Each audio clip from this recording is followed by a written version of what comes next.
বাসর রাতে স্বামী স্ত্রী যেমন একে অপরকে পাওয়ার জন্য উদ্গ্রীব হয়ে থাকে, তেমনি শেখ হাসিনা ভারতকে দেওয়ার জন্য উদ্গ্রীব হয়ে থাকে যে কি সে দিতে পারবে এবং দিতে পারলে সে গর্বিত অনুভব করে। এবং ছবিটা কত সুন্দর দেখেন যে শেখ হাসিনা বসে আছে, স্বাক্ষর করছে, পাশে নরেন্দ্র মোদী দাঁড়িয়ে আছে। পুরো সিনটা অনেক মায়াময় এবং আবেগী, যে আসলে বাংলাদেশের স্বার্থ বিকিয়ে এই মুহূর্তে মোদি বুঝ পড়া দিয়ে পানি পড়া খাওয়ায় শেখ হাসিনার কাছ থেকে কি কি লিখে নিচ্ছে। বিষয়টা এরকম যে আপনার হলো মানে সরলতার সুযোগ নিয়ে কাবিন থেকে মাপ পাওয়ার মতো বিষয়টা, যে কাবিন থেকে মাপ করে দাও, এইরকম বিষয়টা তার কাছ থেকে যে কাবিনের টাকাটা মেরে দেওয়া। তো এরকমভাবে বাংলাদেশের অধিকার, বাংলাদেশের নাগরিকদের হক মাইরা দিয়া শেখ হাসিনা চুক্তি করেছে, সে উদ্গ্রীব হয়ে চুক্তি করেছে। এবং কি বলবো, বাংলাদেশের ভিতর দিয়ে রেলওয়ে করিডোর দিবে ভারতকে। বিষয় হলো যে যখন পদ্মা সেতুর উপর দিয়ে রেলওয়ে হলো তখন ভালোই লাগলো, আবার দেখি যে যমুনা সেতুর পাশ দিয়ে আরেকটা রেলওয়ে সেতু হচ্ছে, সেটাও ভালো লাগলো। কিন্তু পুরোটা জিনিস পরিষ্কার হয়ে গেছে, সরল রেখা বরাবর একটা রেল রুট তৈরি করতেছে তারা, যাতে করে ভারতের একবারে এই অংশ থেকে পিছনের অংশে তারা রিচ করতে পারে, টাচ করতে পারে। এই সুবিধাটা শেখ হাসিনা ভারতকে দিচ্ছে। এখন আমার প্রশ্ন হলো যে দুটা দেশ পাশাপাশি বন্ধুত্বপূর্ণ সম্পর্ক যদি থাকে তাহলে এরকম গিভ অ্যান্ড টেক হতে পারে, কিন্তু যেই সময়টাতে শেখ হাসিনা এই চুক্তি করছিল টেবিলে বসে, সেই সময়েও আমাদের কাছে খবর আসলো যে লালমনিরহাট সীমান্তে একজন বাংলাদেশি নাগরিককে গুলি করে হত্যা করা হলো। এই হলো সার্বিক অবস্থা। আমার সাথে আছেন এখানে আমাদের রাজনৈতিক আমাদের সংগঠনে আমাদের বড় ভাই ফাহিম ভাই, ইঞ্জিনিয়ার ফাহিম, সাবেক বুয়েটিন। স্যার, এই যে তড়িঘড়ি করে চুক্তি শেখ হাসিনা ভারতে গেলেই দেওয়ার জন্য উদ্গ্রীব হয়ে থাকে, এই বিষয়ে যদি কিছু বলতেন। সে দিতেই উদ্গ্রীব, মানে সে কখন যাবে। দেখেছেন যে মোদি নির্বাচিত হওয়ার সঙ্গে সঙ্গে দৌড়ে গেছে, এবং সঙ্গে সঙ্গে দৌড়ে গেল, আগ্রহ নিয়ে চলে গেল। মানে আপনার হলো কেউ জয়ী হলে যেরকম ফুল দিয়ে অভিনন্দন জানাতে যায়, সেরকমভাবে শেখ হাসিনাও জয়ী হওয়ার সঙ্গে সঙ্গে গিয়ে চুক্তি করে আসলো। মানে এই কেমন অবস্থা স্যার? ধন্যবাদ। তবে আমার দৃষ্টিতে শেখ হাসিনার এর আগের ভারতের ভ্রমণ এবং তখন যা দেওয়া, সেটার সাথে এবারের যাওয়া এবং এবারের দেওয়ার একটা মৌলিক পার্থক্য আছে। এবং আগে তবুও মনে হতো যে শেখ হাসিনা এই যে দেশের যে একটা অডিয়েন্স আছে তাদের কিভাবে সেটাকে নিবে, সেই তার আচরণ বা দিয়ে আসাটাকে সে ওইভাবে একটা মোড়ক লাগানোর চেষ্টা করত।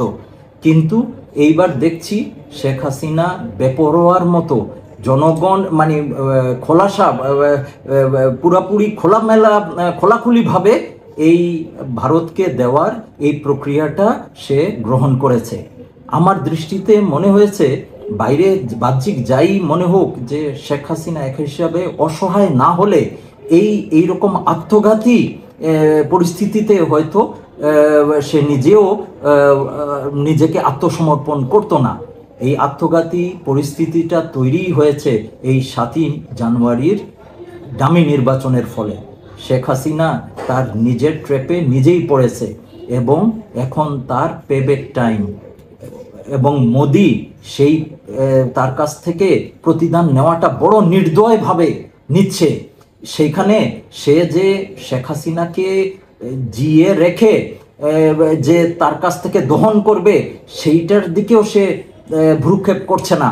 তার যা যা দরকার, যেন তার সময় খুব সংক্ষেপ, এখনই তার নিয়ে নিতে হবে, এই রকমের একটা মনোভাব মোদি বা ভারত সরকারের পক্ষ থেকে আমি লক্ষ্য করতে পারছি। ভারতের কিছু কিছু মিডিয়া বলছে যে এইসব চুক্তিগুলো নাকি আজীবনের জন্য চুক্তি হচ্ছে, কিন্তু দুনিয়াতে আজীবনের জন্য চুক্তি বলে কোনো চুক্তি, ন্যায়সঙ্গত কোনো চুক্তি থাকতে পারে না। এই চুক্তির একটা মেয়াদ থাকে, এবং যে চুক্তির উভয় দিকের কনসিডারেশন সমান থাকে না, ওই চুক্তি হাজার সই হইলেও ওই আইনের দৃষ্টিতে ওই চুক্তি অবৈধ চুক্তি, ভয়েড, নাল অ্যান্ড ভয়েড। তো বাংলাদেশের এই যে চুক্তিগুলো হচ্ছে, যে কোনো চুক্তি হবে পারস্পরিক হবে। বাংলাদেশের ভিতর দিয়ে যদি ভারতের ট্রেন করিডোর হবে, তাইলে ভারতের ভিতর দিয়েও বাংলাদেশের ট্রেন করিডোর নেপাল যাবে, ভুটান যাবে, এমনকি পাকিস্তানেও যাওয়ার অধিকার দিতে হবে। কিন্তু আমরা দেখতে পাচ্ছি যে এগুলা একপেশে, এগুলার মানে চুক্তির দুই দিকের কনসিডারেশন সমান না, এবং কাজেই এইটা দৃশ্যত একটা অবৈধ ও অসাম্যমূলক চুক্তি হয়েছে, এবং এটা আমাদের সরকার প্রধান এক রকমের ট্র্যাপে পড়ে, সে তার ক্ষমতাকে বাঁচানোর যে ট্র্যাপে, ভারতের ট্র্যাপে পড়েছে, এখন তার উপায় নাই। তো এখন এই আমাদের সরকারকে আমাদের জাতীয় স্বার্থ রক্ষার জন্য, আমাদের যদিও এই সরকারের আমরা বিরোধী, কিন্তু এখন এই সরকারেরই পাশে দাঁড়ানোর জন্য আমাদেরকে এদেশের জনগণকে ওই রাস্তায় নেমে আসতে হবে, যেন এই সরকার মোদির এই নির্দয় কি বলা যায় প্রতিদান আদায় করার এই চাপটার থেকে এই বাংলাদেশকে রক্ষা করা যায়। এবং আমাদের সময় খুব সংক্ষিপ্ত। আমার দৃষ্টিতে এই শেখ হাসিনা 9 তারিখ চীনে সফরে যাবে, ওই তার সরকারকে টিকিয়ে রাখার জন্য আর্থিক অর্থনৈতিক যে লেনদেনের প্রয়োজন, সেই জিনিসটা মেটানোর জন্য।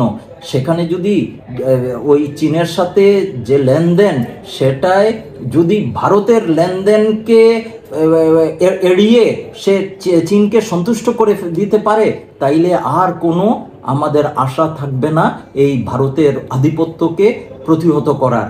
কাজেই আমি মনে করি আমাদের এই দেশের জনগণকে, রাজনৈতিক দলগুলোকে এই সময় খুব সংক্ষিপ্ত, আগামী 10-15 দিনের মধ্যেই এই জনগণের যে এই প্রতিরোধ, এই অবৈধ অসাম্যমূলক চুক্তি ভারতের সাথে যেগুলো হয়েছে, বিশেষ করে এই রেল করিডোরের চুক্তি, এটাকে প্রতিহত করার জন্য সোচ্চার হওয়া। একটা জিনিস দেখেছেন, শেখ হাসিনা ভারতের সঙ্গে কি চুক্তি করবে, এটা মানে চুক্তি করার আগে সংসদে অবগত করে না, অথবা তার সংসদীয় কমিটিতে অবগত করে না, এমনকি আপনার হলো তার দলের মধ্যেও সেভাবে দলের নেতাকর্মীরাও অবগত না। হ্যাঁ, এবং বিভিন্ন দলের নেতাকর্মীদেরকে সাংবাদিকরা জিজ্ঞাসা করলে তারা বলছে যে শেখ হাসিনা আসুক, আসলে আমরা চুক্তি বিষয়ে জানবো। অদ্ভুত বিষয়, একটা দেশের প্রধানমন্ত্রী আরেকটা দেশে চুক্তি করে আসবে, সে তার দলের লোকেরা জানে না, সংসদ জানে না, তারপরে হলো মন্ত্রীরা জানে না, এবং দেশের নাগরিকরা তো জানেই না। তাহলে একটা দেশের সাথে আরেকটা দেশের চুক্তি হচ্ছে, সেই দেশের নাগরিকদের মতামত কি, তারা বিরোধিতা করছে কিনা, বা কি কোনো ধরনের আলোচনা ছাড়া এ ধরনের লুকায়ে গোপন চুক্তি।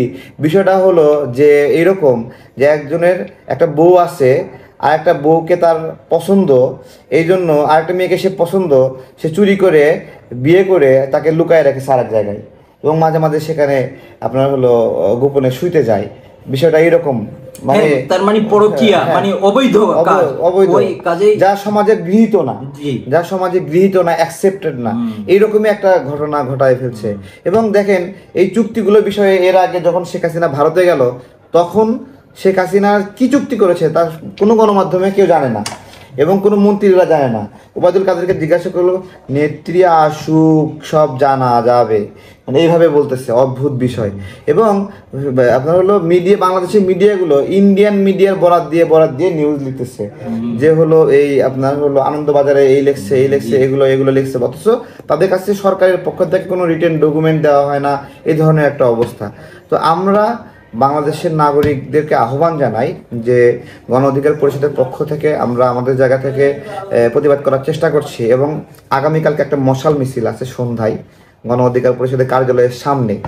ঠিক আছে, এটা সন্ধ্যায় শুরু হবে, কালভার্ট রোড, পুরান পল্টন। যাদের সুযোগ হয় এই প্রোগ্রামে আসবেন, প্রতিবাদে, সীমান্তে নাগরিক হত্যার প্রতিবাদে এবং এই অবৈধ ভারতের সাথে যে চুক্তি, এর প্রতিবাদে আমাদের প্রতিবাদ। সবাই আসার চেষ্টা করবেন। আসসালামু আলাইকুম।